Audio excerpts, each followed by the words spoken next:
You know that feeling, right? That one in the middle of a Connecticut winter when you're wrapped up, but there's still that draft somehow finding you. Oh, yeah. Or maybe it's August, the AC is blasting. And the house still feels sticky and hot. Exactly. And then you get the energy bill. Yeah, makes you groan. It's the classic Connecticut experience, isn't it?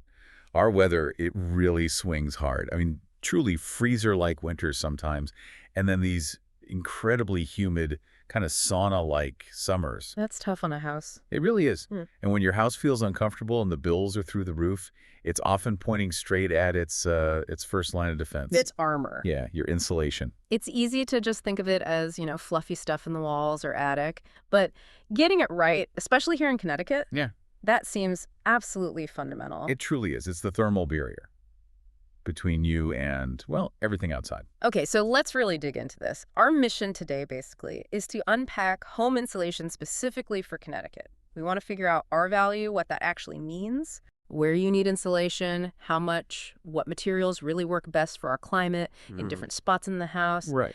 and why getting those choices right is so important for, comfort, bills, and just the health of your home long term here in the Nutmeg State. And we've gone through quite a bit for this. Lots of sources, including insights from experts who've been working hands-on with Connecticut homes for almost 50 years. Wow. Yeah, so they've seen what works, what doesn't in our specific conditions. That kind of ground level experience is invaluable, isn't it? Okay, let's start right at the core. R value. We hear that term thrown around. What is it and why is it so critical here? So R value, it's simply a measure of thermal resistance. It tells you how well something stops heat from moving through it. Okay. So a higher R value means it's better at resisting that heat flow. In winter, it slows down the heat trying to escape your warm house. Right. And in summer, it slows down the heat trying to get in from outside. So it's kind of like SPF for sunscreen. That's a perfect analogy. Exactly. Higher SPF, more sun protection. Higher R value, more thermal protection for your house. Got it. And here in Connecticut, we are solidly in climate zone 5. Which means those freezer-like winters and sauna summers you mentioned. Precisely. So in this climate, that high level of protection, it isn't really optional. It's essential for comfort and just basic efficiency. And if you have low R value somewhere, it should be high. What does that feel like in the house? It's basically like trying to heat or cool your house with the door wide open. Ah. Your HVAC system, your furnace or your AC, it just has to run constantly, fighting that heat flow. Your bills climb. Right. And you're still not really comfortable because the temperature just won't stabilize. That paints a really clear picture. Right. So how can someone tell if their house, their Connecticut home, might be one of the many that's under-insulated? I know the sources said especially homes built before, 1990? Yeah, that's a very common time frame. Mm. Those homes often have insulation that's just too thin by today's standards, or maybe it wasn't installed very well, Yeah. or the material itself is just sort of degraded over time. Okay, so what are the telltale signs, the red flags people should look out for? Well, feeling drafts is a big one. Or having floors that are noticeably cold, even when the heat's cranked up. Yeah. That chill, it isn't just, old house charm. It's often warm air getting out or cold air getting in through gaps. If you're always reaching for socks or a space heater, that's a sign. What about rooms being different temperatures? Like one's freezing, another's okay. Uneven temperatures, yeah, that's classic. It points to a break in what we call the thermal envelope. The thermal envelope, like the house's shell. Exactly. The barrier between inside air and outside air. If you've got patchy or missing insulation, especially in places like attics or knee walls or crawl spaces, it creates weak spots. Heat just escapes unevenly. And the energy bills are going to show this, right? Oh, absolutely. If your heating or cooling costs seem way too high for how you use them, or they just keep creeping up year after year with no real change in habits, that's a strong sign your HVAC is working overtime because of heat loss or gain. Okay, this next one sounds dramatic and kind of scary. Ice dams on the roof in winter. Ice dams are definitely a major red flag, especially in our climate. They happen when heat leaks up from your living space into the attic. Okay. That heat melts the snow on the roof, but then the water runs down to the colder edge, the eaves, and refreezes. Ah, creating a dam of ice. Exactly. And that ice dam can cause water to back up under your shingles, which can lead to roof damage, leaks inside. It's a serious problem. And it's a dead giveaway that your attic insulation and probably your ventilation aren't working right. Wow. That's quite a chain reaction just from poor insulation. It is. And a simpler sign, just cold interior walls in winter. If you touch a wall that faces outside and it feels really cold, it means it's not holding the heat in your house very well. Okay, so if you're listening and nodding along to any of that, the big question is, all right, how much insulation should I have? What are the targets, the recommended R values for Connecticut for climate zone 5? Right. Based on the Department of Energy and the experts we looked at, the recommendations are pretty clear, but they vary depending on where in the house you're talking about. Let's break it down by location. Attic first. Attic, definitely. If it's currently uninsulated, the target is R49 to R60. R49 to R60, that's a big number. It is. And the sources really suggest aiming for the higher end, R60, especially older homes, Yeah. to get the maximum benefit. Yeah. Now, if you already have some insulation, maybe, 3 or 4 inches, Yeah. then you want to add more material on top. They call it topping off to get up to at least R49, usually done with blown-in cellulose or maybe fiberglass. Okay. What about walls? Exterior walls. That seems tricky in an existing house. It can be. The recommendation for exterior walls is typically R13 to R21. It depends a bit on the construction. Older homes often have 2x4 walls, which can usually fit about R13 to R15. Newer homes might have 2x6 walls, and those can get up to R21. Bats are common if the wall is open, but for existing closed walls, dense packing is often the way to go. Dense packed. What exactly is that again? Dense packing, usually with cellulose, means blowing the insulation into the wall cavity under pressure so it fills every nook and cranny really tightly. This is key because it doesn't just insulate, it also significantly reduces air movement within the wall itself. Gotcha. That makes sense. Okay, what about floors over unheated spaces? Right. Like above a garage or a crawl space that's vented. For those floors, you're looking at R25 to R30. Okay. And basement walls, if your basement is, finished or heat in space. Yeah, part of the living area. Right. Then you want R11 to R19 on those walls. Huh. Below ground, foam board, or spray foam are common because they handle potential dampness better. What if you're doing a crawl space encapsulation? Sealing it up. Good question. For encapsulated crawl space walls, the target is R13 to R19. Rigid foam board or closed cell spray foam are usually the best bets there, again, because of moisture. And less common maybe, but slab floors, slab on grade. Yeah, more in newer builds sometimes. Yeah. For those, R10 insulation is recommended right under the edge of the slab. Okay, so the big takeaway here is if you check your insulation levels and they're way below these numbers for our zone. You are definitely paying to heat and cool the great outdoors. Yeah, that energy and money just leaking away. Exactly. It hits your wallet and your comfort level. Now, what I found really interesting in the sources was that even in a small state like Connecticut, where you live within the state, actually matters for insulation, coastal versus inland. It absolutely does. The specific challenges shift. If you're right on the coast, think Old Lyme, Clinton, Westbrook, places like that. Yeah. Your main enemies are humidity, salt air, sometimes older construction methods, and wind-driven rain or moisture. And how does that affect insulation choices? Well, a lot of those shoreline homes are older, built before we really had strict energy codes. So they might have very little insulation to begin with, maybe no air barrier, lots of little gaps. Right. Then you add coastal storms and those really damp summers, and moisture gets in, causes problems like mold, rot, and makes any existing insulation less effective. Plus, the bills go up. So for those coastal homes, what's the strategy? You really need materials that resist moisture.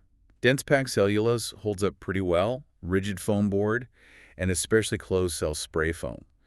But the absolute most critical thing the coastal experts emphasized, air sealing. You have to seal up the air leaks before you insulate. Stop the moist air from getting in the first place. Exactly. And pay close attention to the crawl space. Many coastal homes sit on piers or shallow foundations, and they can just wick moisture up from the ground if they aren't sealed and insulated properly. Okay, let's shift inland. Places like Middletown, Tolan, Cheshire. What are the main issues there? Inland, you don't have the direct salt spray, but you have those really cold winters. And a lot of homes built in maybe the 80s or 90s used fiberglass bats, Okay. which looked okay initially, but over time, those bats can settle, sag, or maybe they weren't cut perfectly around the wires and pipes, leaving lots of air gaps. So the insulation is there, it's just not performing well anymore. Exactly. Its performance has degraded significantly. So for inland homes showing those under-insulation signs, the advice is often start with the attic. Many attics might only have R30, maybe less. Getting that up to R49, R60 is key. Topping it off. Right. And if you've got drafts or those uneven room temperatures, dense packing the walls can make a massive difference. And don't forget the basement, insulating exposed basement walls, maybe with rigid foam or spray foam, stops a lot of heat loss and helps with dampness down there too. This leads us perfectly into the materials themselves. With all these different needs across Connecticut, let's talk about the main types of insulation and how they compare. You mentioned R value per inch. Yeah, R value per inch is important. It tells you how much insulating power you get for every inch of thickness.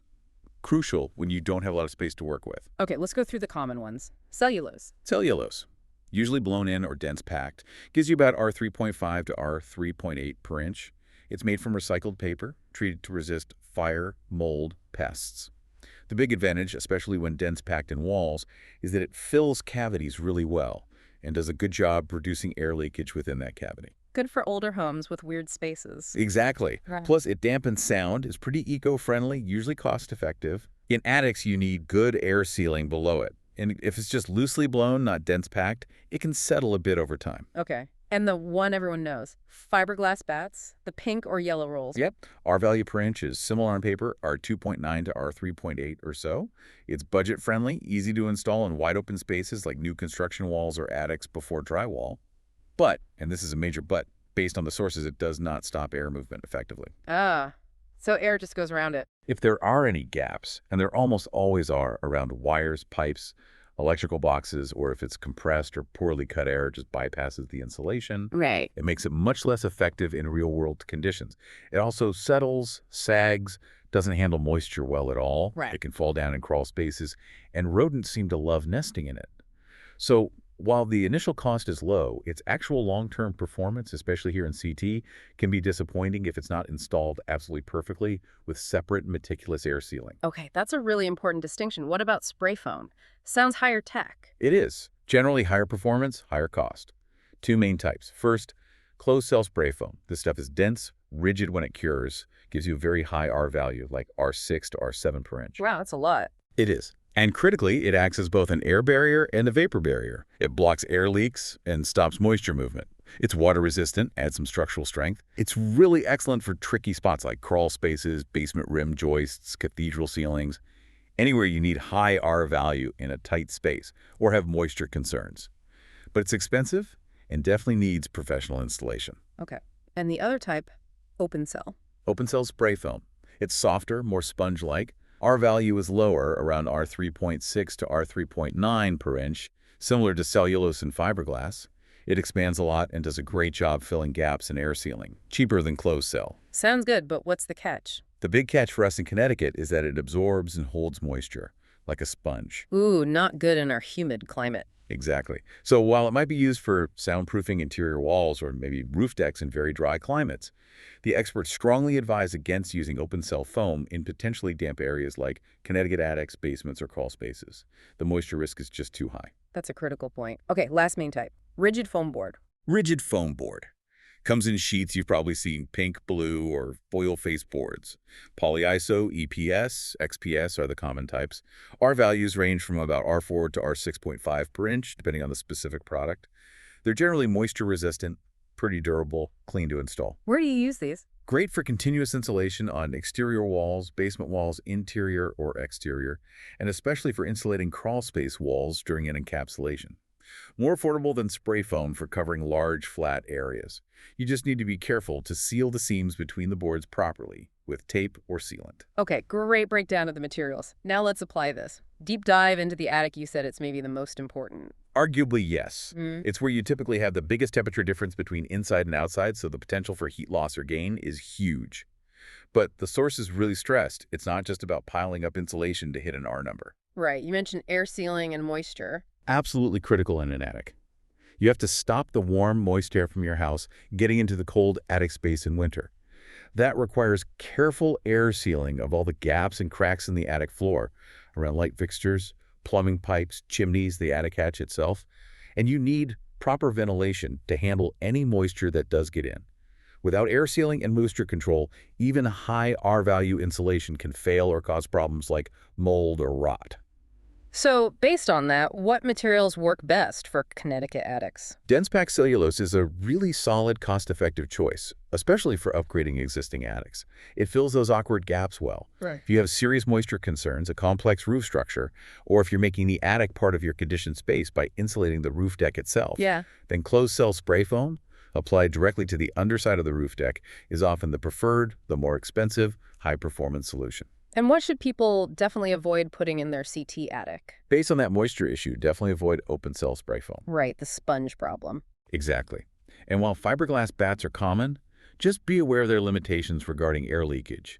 If you use bats, the air sealing underneath has to be absolutely meticulous, and you need to ensure they aren't compressed and fit perfectly. Okay, let's shift down low. The crawl space. You called it the hidden culprit. It really often is. Out of sight, out of mind. Yeah. But man, it can cause problems. Cold floors directly above it are obvious, but also musty smells throughout the house, mold issues, drafts, high energy bills, and that moisture engine effect is huge. Pumping damp air up into the house. Constantly affecting air quality, making humidity levels hard to control, potentially damaging floors. Yeah.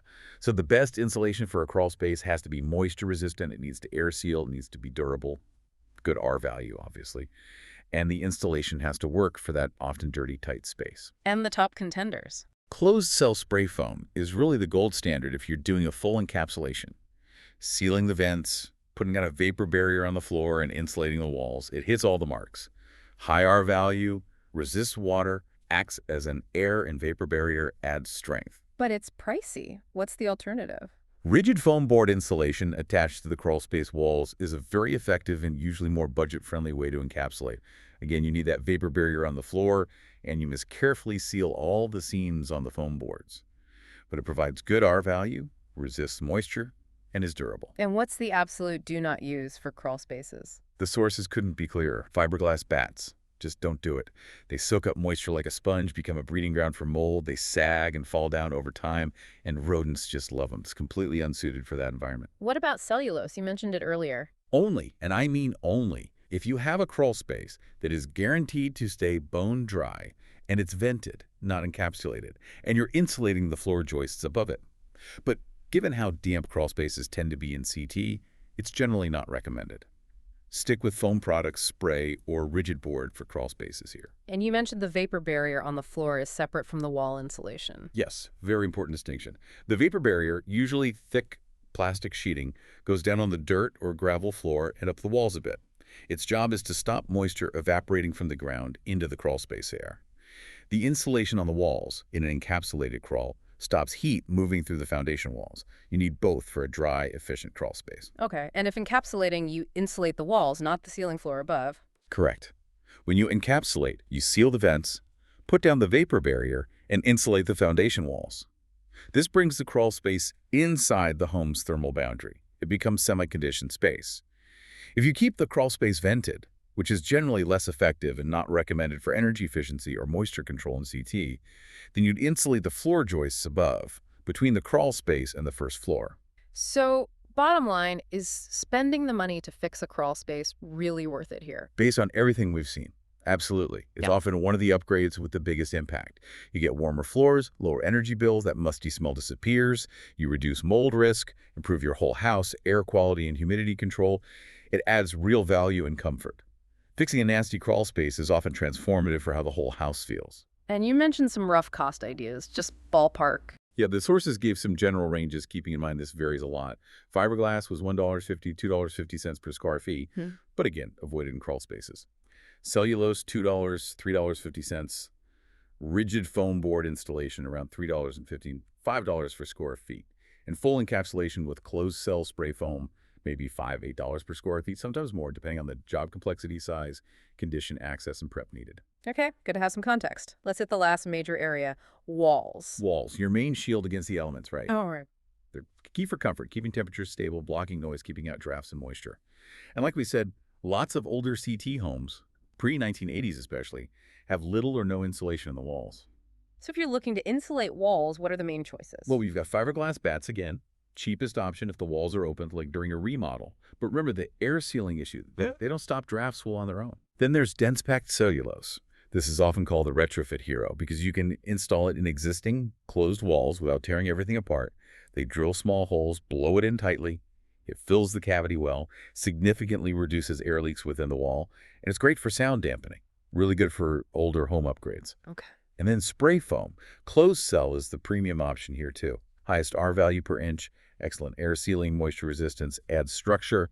Best choice if performance is the absolute top priority, or in potentially damp wall sections. Open cell foam, maybe for interior walls for sound, but not recommended for exterior walls here because of moisture. How do you choose between those for your specific walls? It really depends. Age of the home is a big factor. Older homes often lend themselves well to dense packed cellulose. Is the wall cavity open or closed? Open gives you more options. Closed usually points to dense pack or injection foam. Is there a moisture risk? Closed cell foam handles that best. Noise an issue. Cellulose is great. And budget, of course. Fiberglass is lowest initial cost. Spray foam is highest performance investment. When should someone seriously think about doing something about their wall insulation? If the walls feel cold in winter, hot in summer. If you're doing a major renovation or replacing siding anyway, that's the perfect time. Gives you easy access. If your energy bills are climbing for no reason, if you hear a lot of outside noise, and like we said, if your home was built before the 80s, it's definitely worth investigating. And the benefits seem pretty substantial. They really are. Proper wall insulation can cut overall energy bills by maybe 15–25%. You get much more even temperatures, room to room, floor to floor.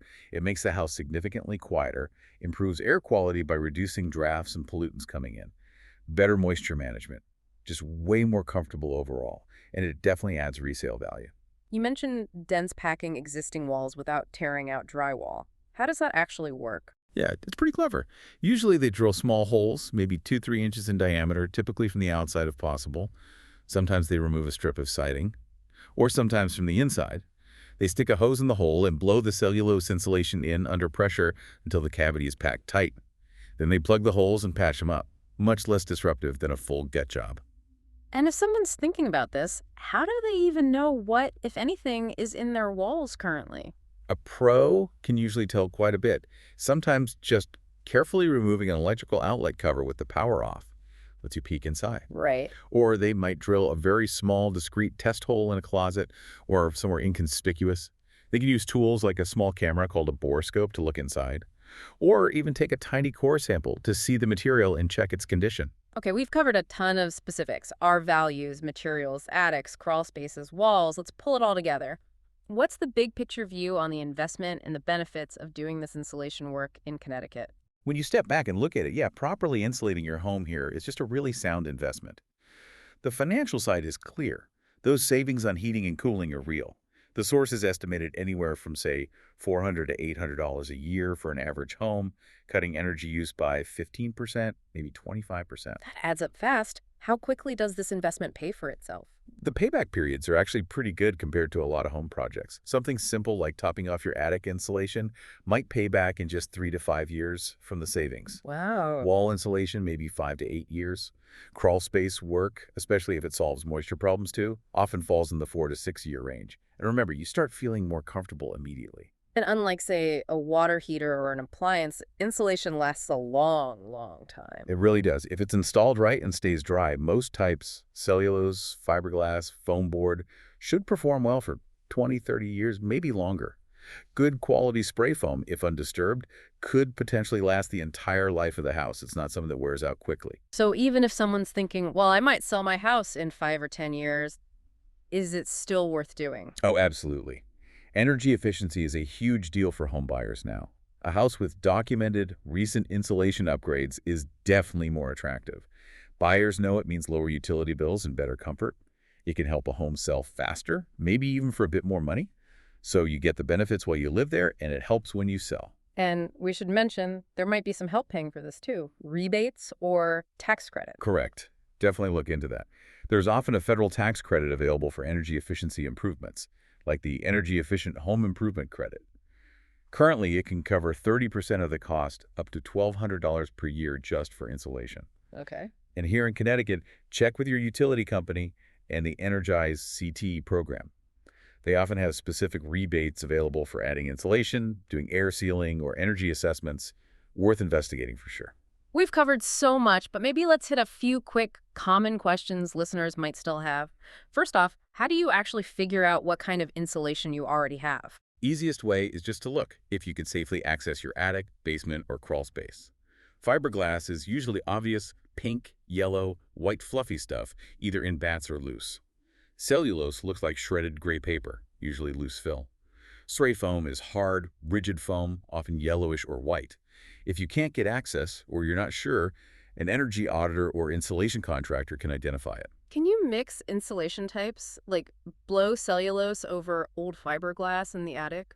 Generally, yes, you can add new insulation on top of old in an attic, like blowing cellulose or more fiberglass over existing bats. But the old insulation has to be dry, clean, and not moldy or full of pests.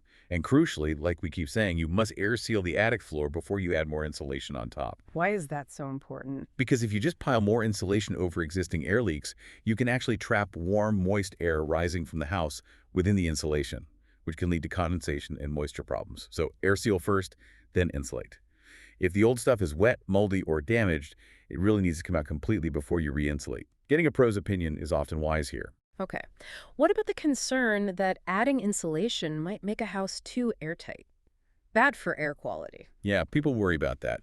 But the reality, according to the sources, is that most older Connecticut homes leak way too much air, not too little. They're drafty. Proper insulation combined with targeted air sealing actually helps you control air movement, making the house more efficient and comfortable. It very rarely makes a typical older home too tight. Now, if you were doing an extreme, super deep energy retrofit aiming for passive house levels of air tightness, then you'd also install mechanical ventilation like an HRV or ERV to ensure fresh air.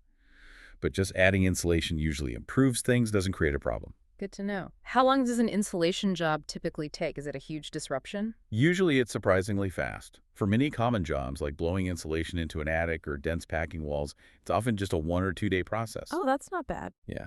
Smaller things like spray foaming the rim joists in a basement or just topping off a small attic might only take a few hours. It depends on the size, the access, and if they have to remove old stuff first, but it's generally not weeks of disruption. And one last time. Back to the crawl space, fixing that, sealing and insulating it. Will that really help with humidity upstairs in the main house? Yes, emphatically yes. That's one of the biggest payoffs. Like we said, that damp, musty air from a bad crawl space doesn't stay down there. It rises up into your living space through stack effect and little cracks. Sealing the ground with a vapor barrier and insulating the walls cuts off that huge source of moisture. It can make a remarkable difference in lowering overall indoor humidity, making your AC work better, reducing reliance on dehumidifiers, and protecting your floors and furniture. Okay, so wrapping all this up, what's the core message for a Connecticut homeowner thinking about insulation? It's that insulation here in our climate isn't really a luxury or an option. It's a necessity. Getting the R values right for Zone 5, choosing the right material for the right spot, attic, walls, crawl space, basement, and maybe most importantly, making sure the air sealing is done properly before or with the insulation. Those are the keys. It's about creating a comfortable, energy-smart, and healthy home. And there's no single best insulation for everything. It's always about the right tool for the job in your specific house. It really seems clear that looking at these often ignored spaces, the attic, the crawl space, inside the walls, isn't just about saving a few bucks on the energy bill or feeling less drafty today. Exactly. What's really powerful, I think, is realizing that tackling these areas is fundamentally about building a more resilient, healthier place to live for the long term. It's about making your home truly capable of standing up to the specific intense weather we get here in Connecticut year after year. Ensuring comfort, saving energy, protecting the structure, it all comes together.